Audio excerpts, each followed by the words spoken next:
Hey, Grievers and Groovers. How's it going? It's April 18th. Lovely Wednesday here from Los Angeles. I'm in my kitchen listening to people yelling outside. Not quite sure what they want. Someone named Angela is getting yelled for just down the street from me. So Angela, if you're watching, Broham is yelling for you, and I don't know what the deal is. So handle it, Angela. How's it going? Today we're going to talk about gratitude and grief, and then we're also going to talk about the top 3 questions that you need to ask your loved one before they die. And I'm going to give you guys some time to tune in. I want to know where you're tuning in from, what city, what land you're tuning in from, and I would love for you to join in. We're talking about gratitude and grief. Is it even possible to have gratitude when you're grieving? I think it is, and we're going to talk about it. A few things I wanted to chat about is Monday was National Healthcare Decisions Day, and that's a big deal for the advanced planning community, for the death positive folk. And National Healthcare Decisions Day is just a day, like National Burrito Day or, National Pillow Day or things like that. I don't know who makes these things up, but that's when it was. It's Monday. And it's kind of being celebrated and promoted throughout the whole week and kind of month of April. Sorry, I've got like something in my eye now, of course, as soon as I go live. And pardon me for my glasses glare. It's like weird. I got the cheap lenses and they're crazy glary, so sorry about that. But anyway, I'm getting my new glasses next week, my stronger trifocal prescription next week. I don't even remember what we're talking about. So yes, National Healthcare Decisions Day, hashtag NHDD 2018. I would love it, in honor of National Healthcare Decisions Day, if you guys would just talk to 2 people in your life, just 2 people, about your advanced planning.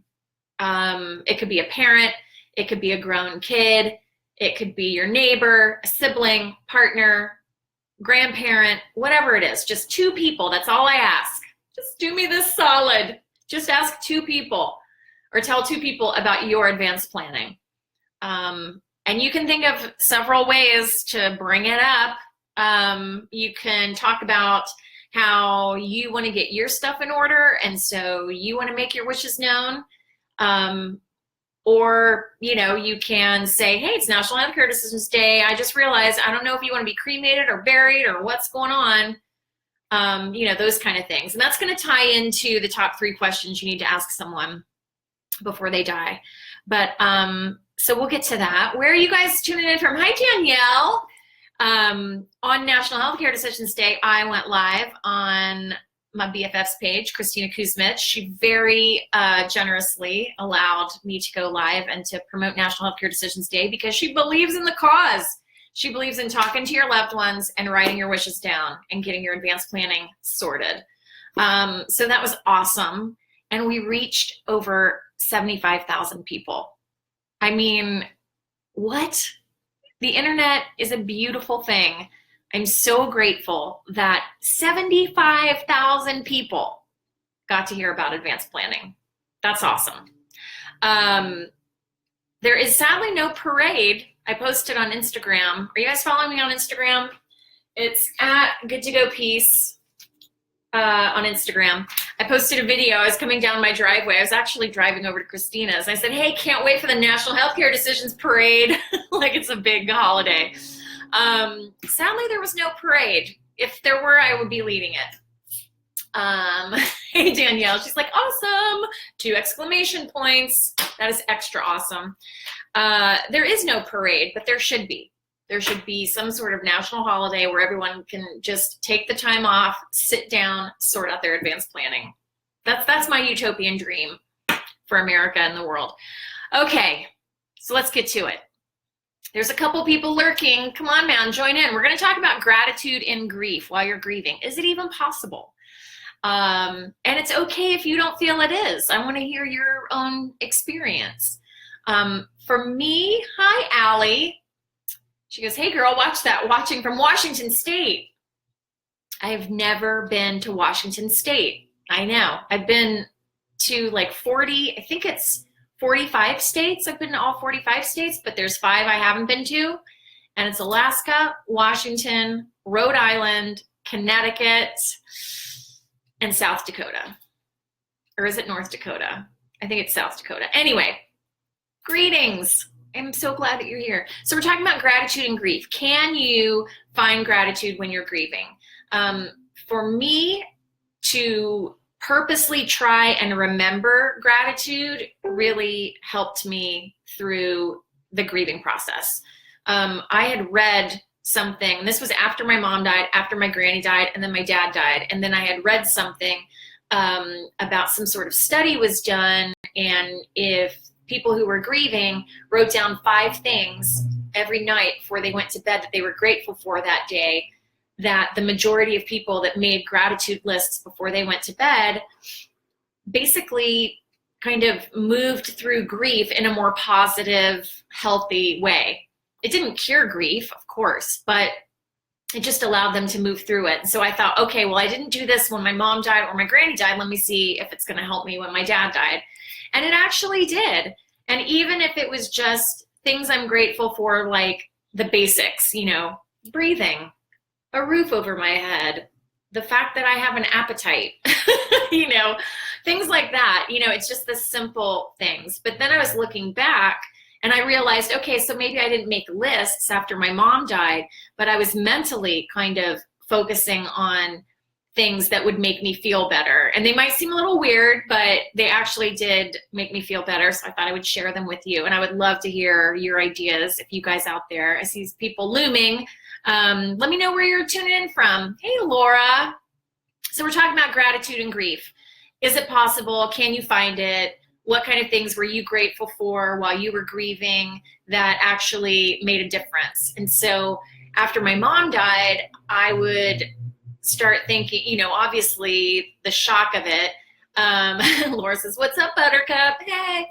The shock of hearing that a loved one has gone, I immediately thought, well, it could have been worse. You know, my mom died in her apartment or her condominium, townhome, whatever, in her home. And at least she was fully clothed. That's one thing that I'm grateful for. I'm grateful for her for that. I'm grateful for me for that.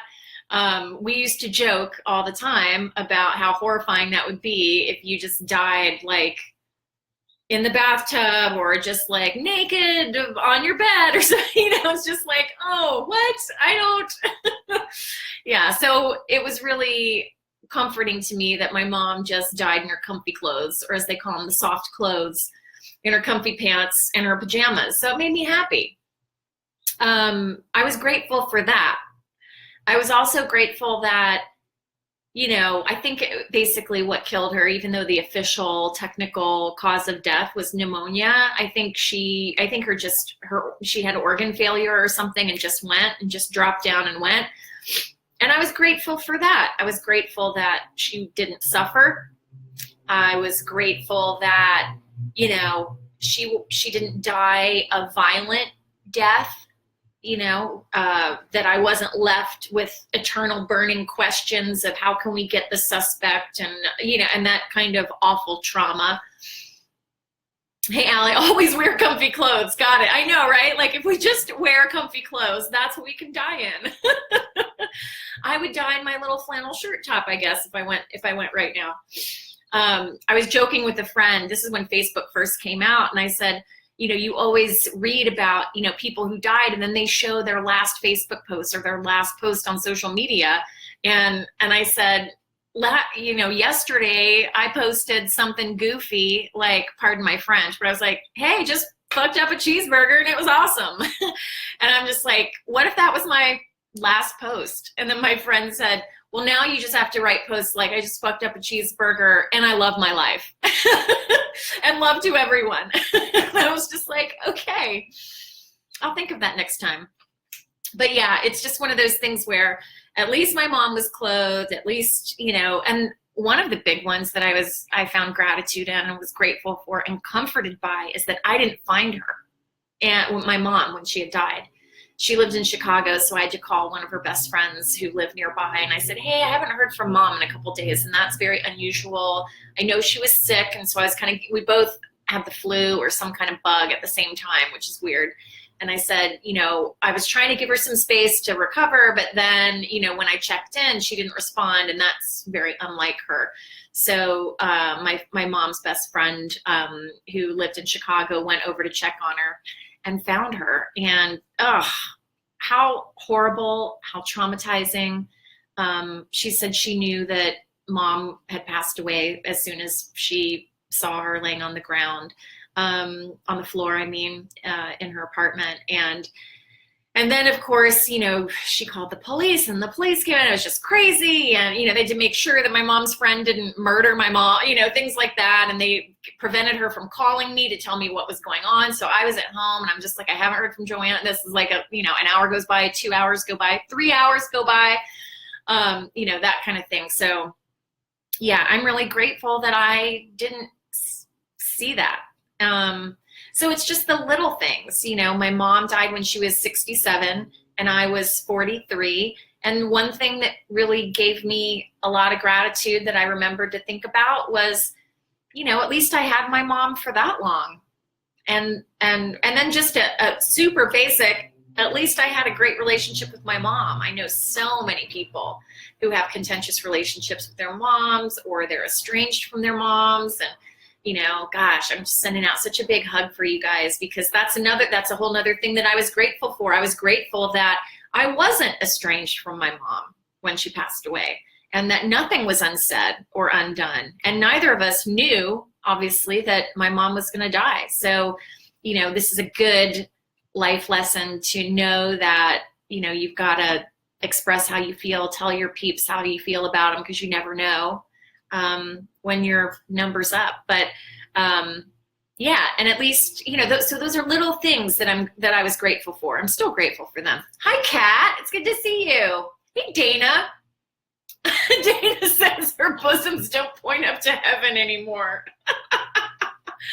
That's hilarious. Well, as we age, I don't think any of them do. Kat says, I just got the news. A very good and old friend just does have a heart. Just died. So devastated. Kat, I'm so sorry. Oh, my condolences. That is rough. After I was talking to my young people friend who was in her 20s, and I was saying to her, I said, well, I guess, since my whole family's dead now, I got all the big ones out of the way. So, and she said, oh yeah, I guess that's kind of weird to think about, but who's left? And then I just thought, well, wait a minute, all of my old and dear friends, just them, that's all. Hi, Christina, where are you tuning in from? So we've got Washington, we've got Kentucky, we've got Ohio, where else? Anyway, we're talking about gratitude and grief. Can you have gratitude in grief? Can you find gratitude? And I think that also ties in with the idea of post-traumatic growth. Instead of, you've heard of post-traumatic stress disorder, you can also have, conversely, post-traumatic growth through some sort of traumatic experience in your life. Danielle's from Arkansas. Oh, Christina, you're in Ohio. We're from Ohio. I'm from Dayton. We've got a fellow Dayton person tuning in. Laura's from Dayton. Kat says, love seeing you. I'm going to sign off for a bit. I'm heartbroken. I will talk to you soon. I'll watch when I can stop crying. Oh, Kat, can we send some hearts to Kat, who's grieving right now? Her friend just died, and it's hard. And I'm sure that I believe, Kat, that if you just kind of sit quietly while you're crying, if you can talk to your friend and, tell your friend whatever you needed to say, that your friend's going to hear it, and it might feel good to kind of get it out. But anyway, let's send some hearts. Send some hearts to Kat. Hang in there. And yes, you're allowed not to sit here and watch the live. You can go and grieve and think of your friend. I give you permission. I give anyone grieving out there permission to do whatever the hell you want to do, as long as it's legal. Oh, you're getting some hearts and hugs. I love it. Christina, I have no idea where Logan, Ohio is, believe it or not, even though I'm a lifelong Buckeye. You're going to have to help me out, like, oh, it's near Akron or Cleveland or Columbus or something like that. Oh, Kat, my heart's broken for you. I'm so sorry you're going through this. Hang in there. We'll get through it. It's not going to rain forever. Gratitude and grief. What other things were you talking about? Being grateful. Just grateful for the relationship you had with that person. That's gratitude. That can kind of keep your mind off of the devastating pain for 2 seconds, might help ease it just a little bit. Oh, it's near Hocking Hills. Okay, I know exactly where you are then. Yeah, I mean, one of the things in the devastation of the aftermath of losing a loved one so close is to think about how I contributed to the lives of my mom, my granny, and my dad. I contributed positively to their lives. I would always reach out on their birthdays, and I had a closer relationship with my mom and dad than I did with my granny. So my granny was a hard nut to crack, let me tell you. But we became obviously more close after my mom passed away, because she was the only other person I had, with that deep love for my mom in common. And it really softened her a lot. My mom's death really humbled her. So we forged this new relationship. I became her power of attorney and her caretaker while she was in a nursing home. I wasn't the caretaker, but I was helping her and in charge of her life. And we ended up becoming close, over the death of my mom. Dana Moore says, one thing to be grateful for is that a loved one died in a way they wanted instead of a slow decline. That's true.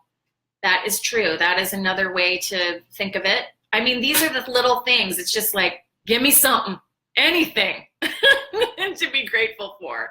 I was grateful that I had my mom for that long. Because I'm a rock and roll person, Linda McCartney passed away. It was her 20th death anniversary yesterday. I think it was April 17th. Yeah, yesterday. 20 years since Linda McCartney died. But when my mom died, I thought, well, at least I had her longer than, Linda's kids had her. I was just so grateful for the time that I had with my mom. Laura says, Granny, after caring for my mom, I'm grateful that I can still go to the bathroom by myself. Yep, basically for all the things about my body that works. Yes.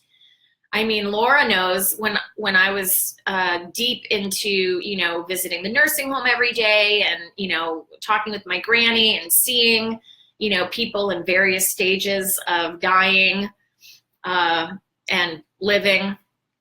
I just thought, I'm so grateful for my independence. I'm grateful that I can leave the nursing home, get in my car, and drive wherever I want to go. It's those little things that we forget about in life. And then, of course, just gratitude that we had that connection in the first place.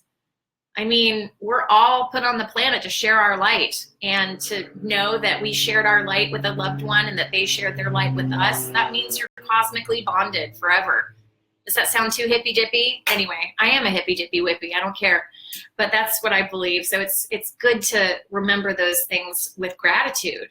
And my mom had Parkinson's, and I was grateful every day for the fact that I didn't have Parkinson's. And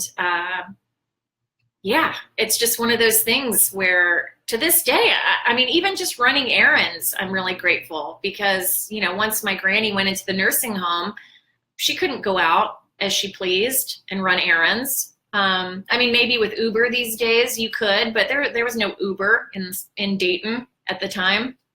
I don't even know if Uber's in Dayton now. Christina says, when a family member was dying of cancer, being there when they needed it was comforting. I was also able to spend more time with other family members. Well, that's when, shit gets real, when you're hanging out by the deathbed. Sorry about my language. I'm not sorry. That's just the way I talk. But yeah, I mean, and I'm also having hot flash. That's the thing, is that's where the truth comes out. That's where everybody's real. That's where, the rubber hits the road, as they say. Hi, Dawn. Dawn's apologizing because she's late. That's okay, Dawn. You don't have to apologize. We're talking about gratitude and grief. Can you have gratitude? Can you have the presence of mind to be grateful while you're grieving? I think you can, but you just have to be reminded. I've said this before, but I did put a little Post-it note next to my bathroom mirror that said, it's supposed to hurt. It's just supposed to. Grief is not supposed to be super fun times. You're mourning the loss of someone important in your life. And that's tough. It's supposed to hurt. But I think what we don't often hear is that A, you're going to get through it, but B, that you can actually grow in a positive way from it. It's too difficult to see that when you're just in it, when you're just in that pain. And it's so intense. I've never felt a more intense pain after, my loved ones died. It was kind of like the first time I understood how addicts want to take drugs in order to relieve whatever pain they're going through. That was the one big thing. It's just like, I don't want to feel this pain anymore. It's just so hard. And I didn't want to feel it anymore. Now, I never in a million years thought of suicide. Don't get me wrong, but I definitely thought it would be great not to feel this, but you just have to get through it.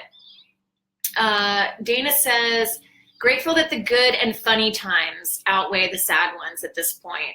And that's going to happen. It's just, grief is just a constant evolving animal of its own. Laura says, grateful for you, friend. I'm grateful for you. And I know that Laura's mom passed away, and we're coming up to the 1-year anniversary of that. And that's tough. All of the firsts. Oh, this is the first birthday that they had that they're not here. It's my first birthday without my mom here, all of those.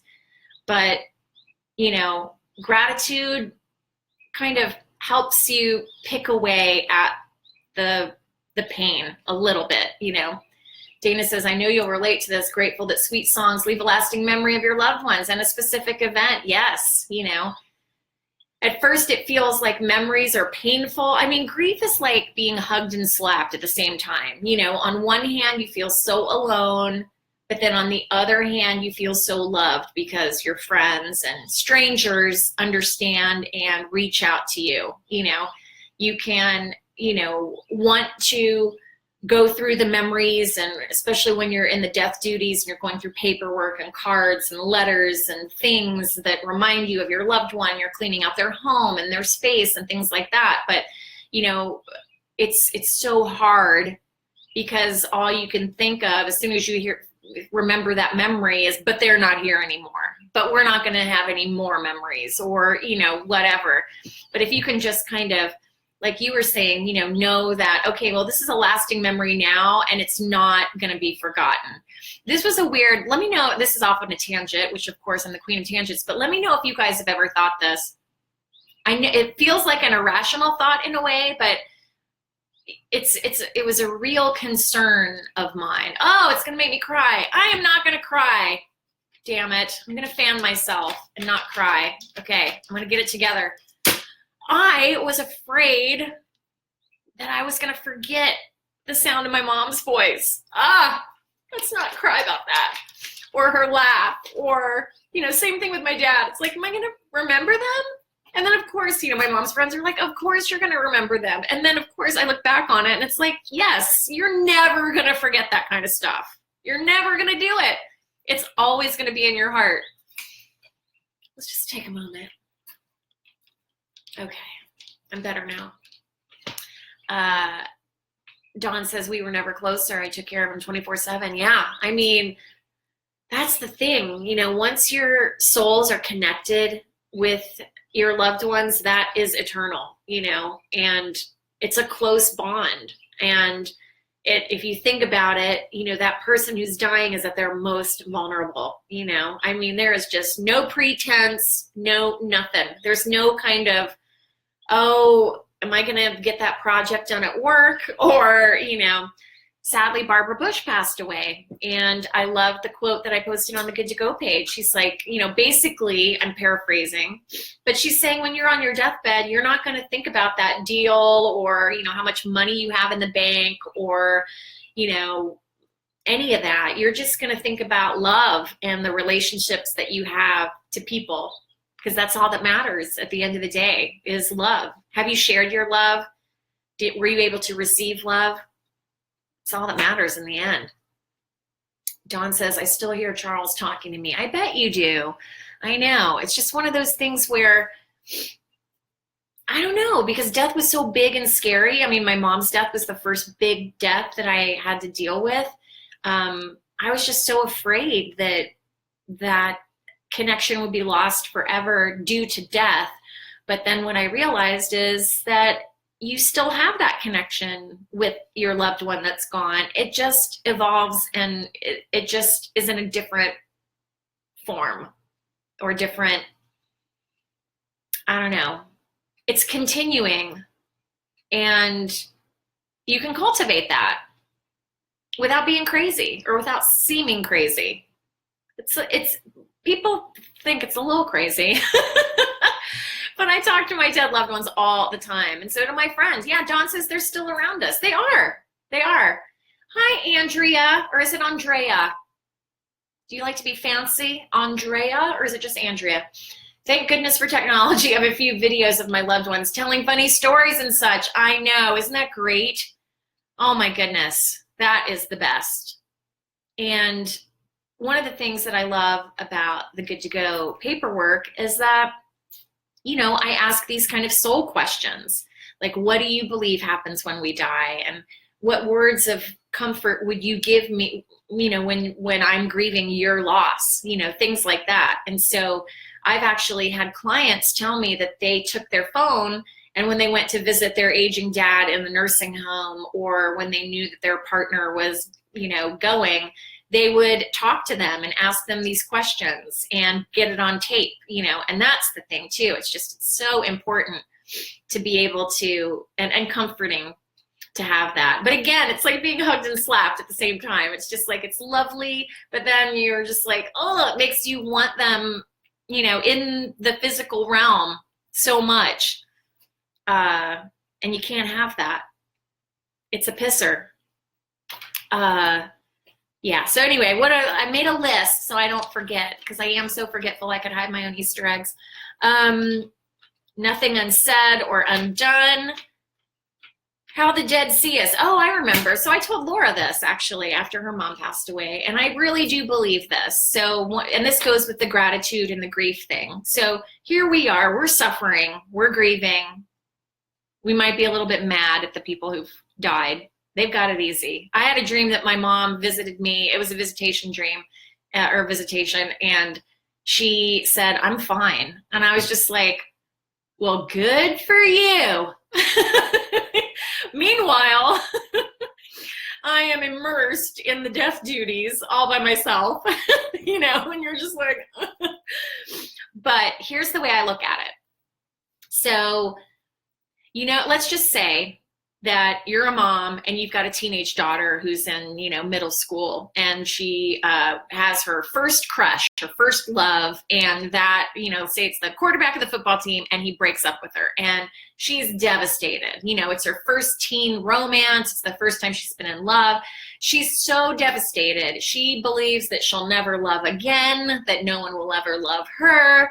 But as the mom, as an adult, you've got the experience of all of these years having lived and seen everything that you've seen.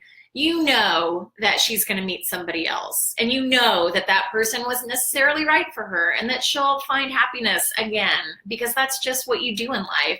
So even though you're trying to comfort that person, and you empathize and you feel compassion for her and the pain that she's going through, it's not hurting you, because you know that she'll get over it and her heart will heal, and you can see the bigger picture. That's how I feel the dying look at us when we're grieving. They're on the other side. They know all the answers now. to all the questions that we always ask about and wonder what happens. And they see us suffering and grieving, but they can see the bigger picture. So they're just like, yeah, I'm fine. And there's no time and space on the other side. So, you know, in my mom's eyes, it's probably going to be 5 minutes later she'll see me, you know, those kind of things. It just depends on what your spiritual beliefs are. And I hope I'm not offending anyone. This is just what I believe. It's just a point of view. I'm throwing it out there. I could be wrong. I'm open to being wrong, but this is what I think, and it helps me. But I just look at it from that point of view. Like, they can see the bigger picture. They know love is eternal. Love never dies. Your soul connection is infinite. So that actually helped me a little. It didn't, you know, cure me from grief, but it helped a little. Debbie. Hi, Debbie. She says, I shared. Thank you.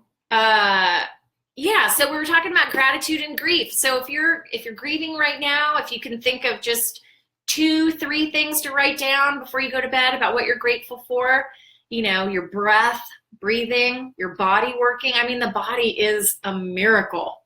And Laura will know this because she had to look after her mom while she was sick. And, you know, I was, you know, in the ICU with my dad for 6 days before he passed away, and just learning about all the complexities and intricacies of the human body. It's just bananas. It's crazy how everything's working. What a gift to be able to talk to you guys, to be able to communicate. It's huge. Anyway, so we're going to move on from gratitude and grief and go to the top 3 questions that you need to ask a loved one before they go. In my opinion, and I'm not a doctor and I'm not a lawyer, I'm just a griever and a groover. And I think these are the top 3 questions that you need to ask someone. Because it's National Healthcare Decisions Day / week this week, I think, you know, many people out there, they don't know what kind of paperwork to get together or whatever. And so I'm saying, if you haven't gotten your advanced planning done, and, you know, you've got to write it down, you've got to signatures and witnesses, and in some cases you need it notarized, or you need to talk to an estate attorney, all those things. But if you haven't done anything, just ask 3 questions to your loved ones. And again, it could be your grandparents, your parents, your spouse, your kids. Even if your kids are young, I think it might be a healthy thing to talk about this. So number 1, the question is, who is your healthcare proxy? And that is, who do you want to make decisions, healthcare decisions, on your behalf if you're unable to? That's just question number 1. Who do you want to be your healthcare proxy or your healthcare agent? Can you hear that? The honking of horns in the distance? It's almost rush hour, that's why. No, it is rush hour. Anyhoozles, back to the 3 top questions. Okay, so the first one is, who do you want to be your healthcare proxy? Now, a verbal confirmation is good, but you got to write that down. Because let's say, you know, you want, you know, your live-in boyfriend or girlfriend named Bobby to be your healthcare proxy. But because you don't have it written down, and you might not have a legal partnership, you're not married or legally tied to that person, your parents are the next of kin. So, you know, they would be the ones to do that. So it's really important to talk to your loved ones about who they want to be their healthcare proxy. And when you choose a healthcare proxy, just keep in mind, I say this to my clients all the time, your closest loved one might not necessarily be the person that you want to choose, because basically, if your healthcare proxy is going to make decisions on your behalf, they're going to have to stick to those decisions. And they can be tough decisions if you haven't really talked through all of the options and everything with your loved one. They can be tough. And so you're going to need someone who's not going to crumble emotionally. You know, I joked that some members of my family like folded like a deck chair on the Titanic as soon as death came around. And then it was just up to me to kind of carry the load and get it done. So, you know, I wouldn't have listed any of my family members as my healthcare proxy. I listed a good friend who I know knew exactly what I wanted and could handle that kind of stress and that kind of pressure in an emergency situation. So that's something important to think about.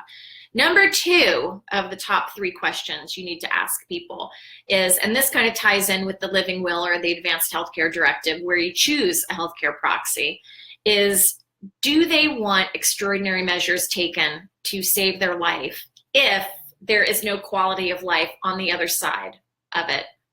So, for example, if, I was in a coma and all my organs were failing, and if I survive this traumatic incident, I would most definitely need to be on oxygen the rest of my life. I would be on an organ transplant list for all my organs.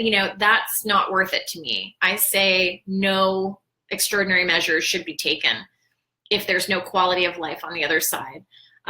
Some people feel that that decision shouldn't be made, and just when you go, that's when you go. And if I'm in a coma for 6 months or a year or more than that, then that's how it's supposed to be. And I completely respect that, but you've got to make your wishes known to each other. Laura says, yes, and I hear her telling me to just let it go, look around at all the cool people in your life and all the good stuff in your life and enjoy it. Yeah, of course your mom would want you to enjoy your life and not to be mourning and not to be so sad, but we can't help it, The grief and the love we feel for our loved ones is just as deep as, our relationships. So it takes a while, but I hear what you're saying.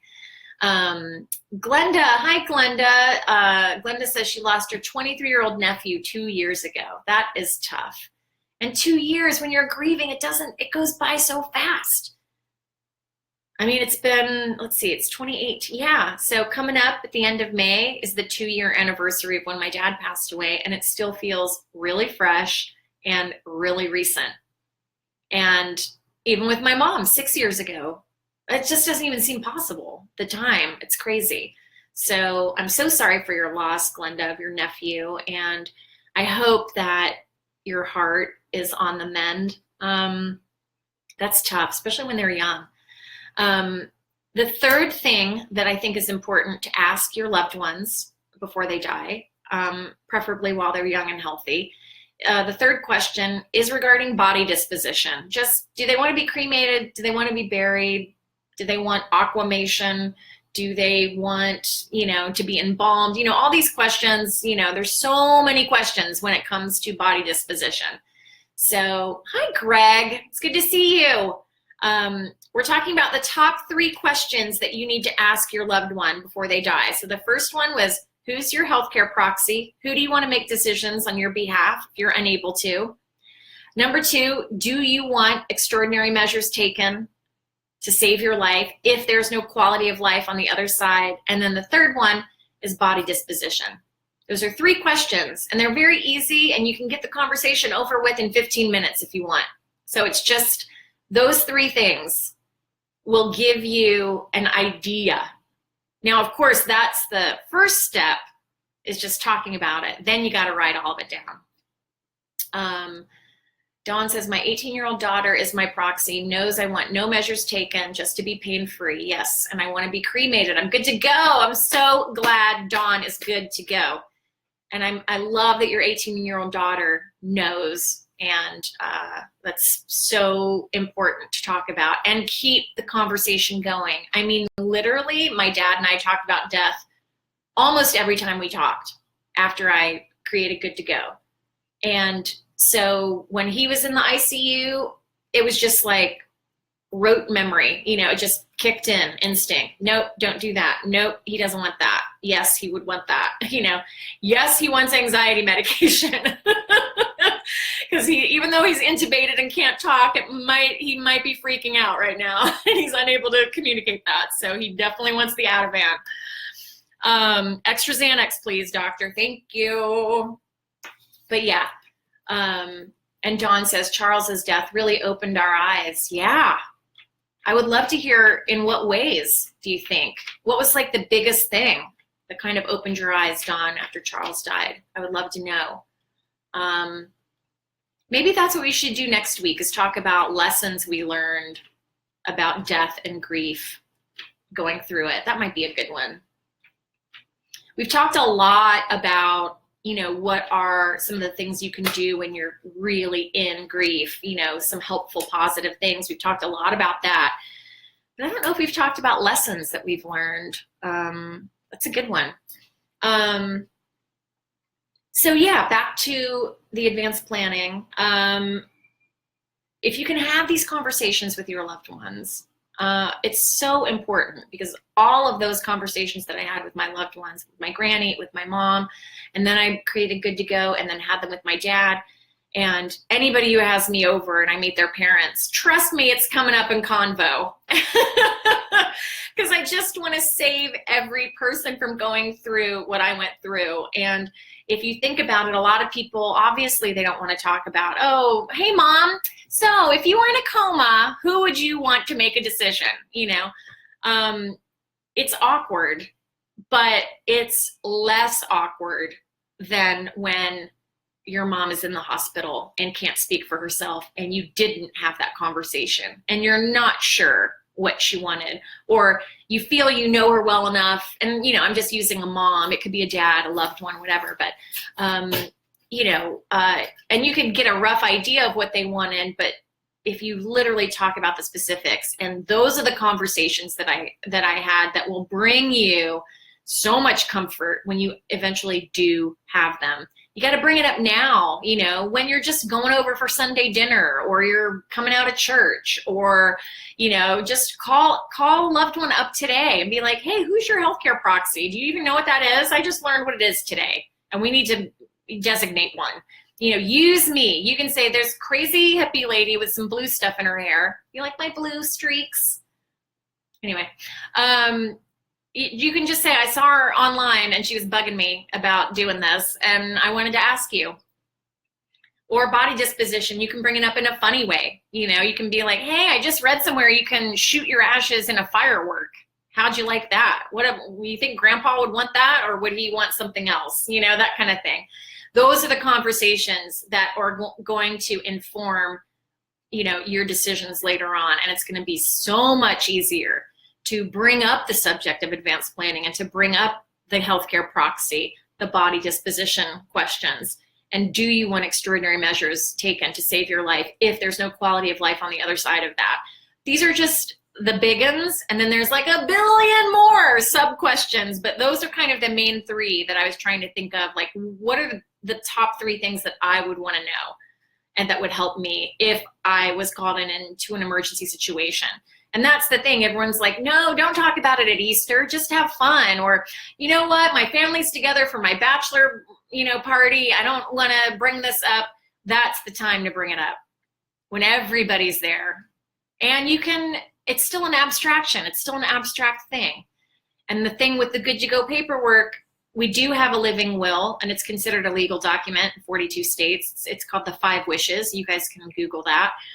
So the departure file comes with the living will that asks those questions about the healthcare proxy, who's your healthcare agent, about what comfort care is, what extraordinary measures are, those kind of things. And then the body disposition has all the details, because I knew my mom wanted to be cremated, thank God. But there's a million questions that come with body disposition. It's a nightmare. Laura says, my mom and I were peas on a pod. I thought I knew what she wanted, but your first Good to Go party that Laura and her mom came to revealed all kinds of stuff that we had not talked about or was clear on. Huge help during the past year. Well, Laura, that just makes me so happy. I can't even believe it. It's why I do what I do. So thank you for saying that. Debbie says, me and my sister sat down with our parents a few months ago and did just this. Good.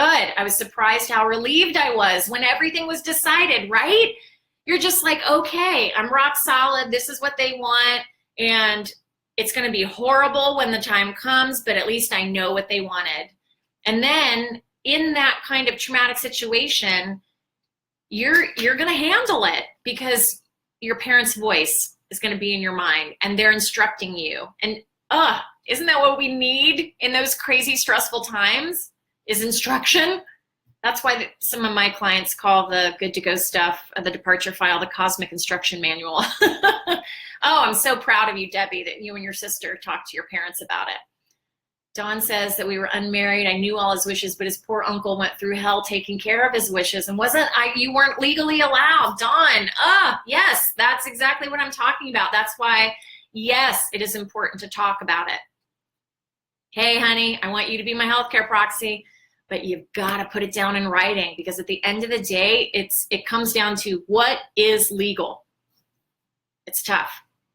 So sorry you went through that. I'm sending you a big hug. Dana says, I think we all respected that Barbara Bush had the chance to decide to stop medical intervention and be surrounded by her family. Yes, and that's the thing too.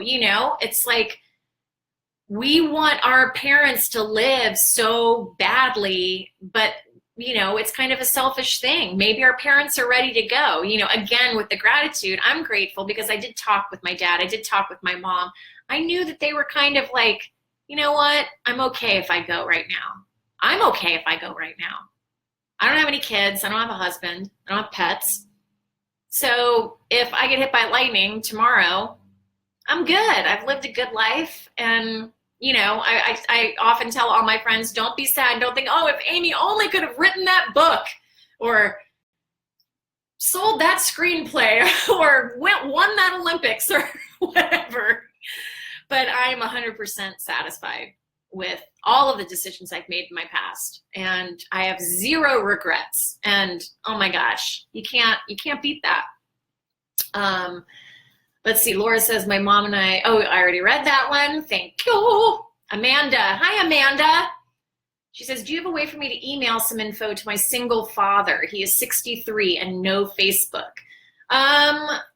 Well, if he doesn't have Facebook, he probably doesn't have online access. Well, no, he's got an email, so he's got online access. You could just have him go to the website, I guess, or I could, if you email. Okay, let me tell you what, Amanda. I'm just figuring this out now. You can email me. Anyone can email me on amygoodtogo@gmail.com. And if you can't remember that, just go to my website, goodtogopeace.org. And there's a place where you can email me. And I will email you a brochure and information about like what's in the departure file, so that your dad will know that it's more than, oh, just cremate me. Or, yeah, well, when you clean out my house, there's nothing really of sentimental value, so you can just get rid of all of it, or whatever. It's just like, it needs to be written down. So Amanda, email me, amygoodtogo@gmail.com, and I'll email you some information. But do you have a way for me to email some info to my single father? He's 63. Just, and then call him or talk to him too. And just say, talk to this crazy lady on Facebook Live on Good to Go. And she helps people with their advanced planning, and she stresses the importance of it. And just basically share my story. I mean, when my mom died with no advanced planning, it was a nightmare. And I know that my mom would have been mortified if she knew what a nightmare it was and how hard it was to go through. So you can just share with your dad, be like, Dad, you're single. That means it's down to me. Amanda's the lucky one who gets to take care of it all. And talk to him about it. I guarantee you, if he is 63, he has thought about dying and thought about death. I guarantee you, he's probably had peers that he worked with, or went to school with, or college, or whatever. I'm sure he's had to deal with death. So, that's another thing too. And I'm going to wrap up here in a sec, but I met this person at a political rally actually in Los Angeles, and we were talking, and I told him what I did, and he said, he was English, and he said, my mom is 75, and she just called me 2 days ago. This is so weird that you're talking to me about this. She just called me 2 days ago and said that she wanted to start cleaning out her garage, her storage space, with all the stuff. And I said to her, oh, Mom, don't even worry about it. The family will take care of it. We'll do that. You focus on living and all. And I said, no, listen to her. She's telling you, she's getting her ducks in a row, and you're dismissing that because you're uncomfortable with the idea of your mom dying. You don't want her to think about that because you're assuming it's a negative, awful thing.